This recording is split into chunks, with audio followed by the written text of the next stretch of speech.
Bismillahirrahmanirrahim. Assalamualaikum warahmatullahi wabarakatuh.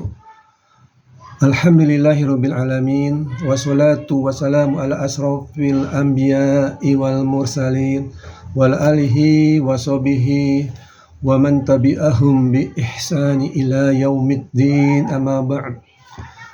Puji dan syukur kita panjatkan kepada Allah Subhanahu wa taala, Allah Azza wa Jalla yang telah memberikan nikmat kepada kita semua.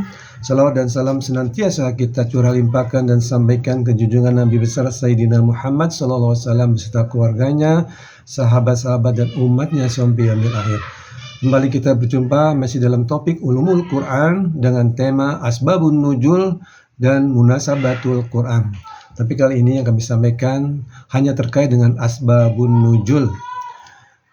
Jadi secara bahasa asbabun nuzul itu adalah sebab turun, ya, sebab turunnya ayat, ya. Jadi secara bahasa, ya. Dan sebab-sebabnya turunnya ayat karena adanya suatu peristiwa atau kisah atau adanya suatu pertanyaan. Jadi ayat itu turun untuk menjelaskan, menerangkan suatu kisah atau peristiwa yang terjadi ataupun ada suatu pertanyaan-pertanyaan. Makanya diturunkan ayat untuk menjawab pertanyaan-pertanyaan itu. Inilah sebabnya adanya asbabun nuzul.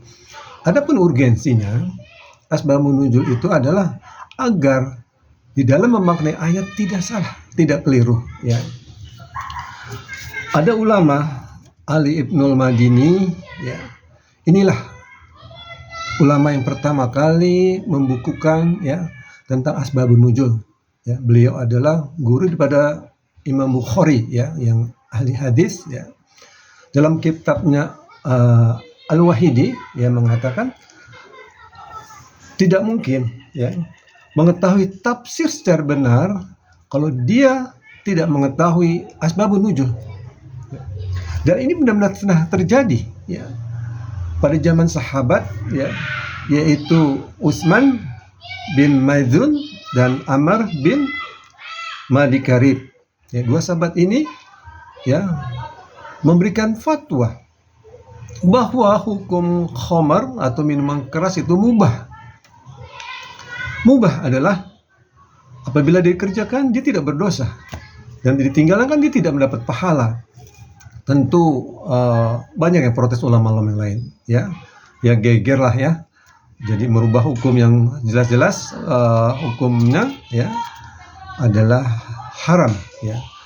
Dan karena berdasarkan ayat dari surat Al-Maidah 93 yang Allah berfirman, tidak berdosa orang yang beriman dan mengerjakan amal kebajikan tentang apa yang mereka makan, yang telah mereka makan atau telah mereka minum, apabila mereka masih bertakwa, beriman maupun mengerjakan kebaikan atau kebajikan. Ini yang didasarkan menjadikan dalil dengan konotasi teksnya tidak berdosa, ya, orang yang memakan atau minum, ya. Ya, maksudnya yang minum khamar, ya, atau minuman keras, ya. Inilah yang menafsirkan ayat ini dengan secara tekstual saja tanpa mengetahui asbabun nuzul. Padahal asbabun nuzul ayat Al-Maidah 93 yaitu dalam riwayat hadis, ya, yang disampaikan oleh Imam Ahmad dan Nasai, ya, mengatakan mereka atau ada orang-orang yang berkata, jika khamar diharamkan, maka bagaimana orang yang terbunuh di jalan Allah atau syahid dan sebelum mereka pergi berperang mereka telah minum minuman keras, ya, atau minuman khamar. Sedang khamar itu udah jelas itu haram dan najis, ya. Ya, inilah asbabun nuzul, ya. Jadi adalah seorang yang berperang di jalan Allah dan mati, tapi sebelumnya dia minum minuman khamar, ya. Nah, maksudnya riwayat ini adalah atau maksudnya ayat ini yang tidak berdosa karena orang yang berperang itu dia mati syahid dan dia minum khamar, itu belum diturunkannya ayat tentang haramnya khamar, ya. Riwayat itu, ya, karena turunnya ayat itu karena menjawab pertanyaan-pertanyaan dari para sahabat, ya. Mereka berperang, minum khamar, bagaimana hukumnya? Ya, makanya turun ayat itu, ya, tidak berdosa.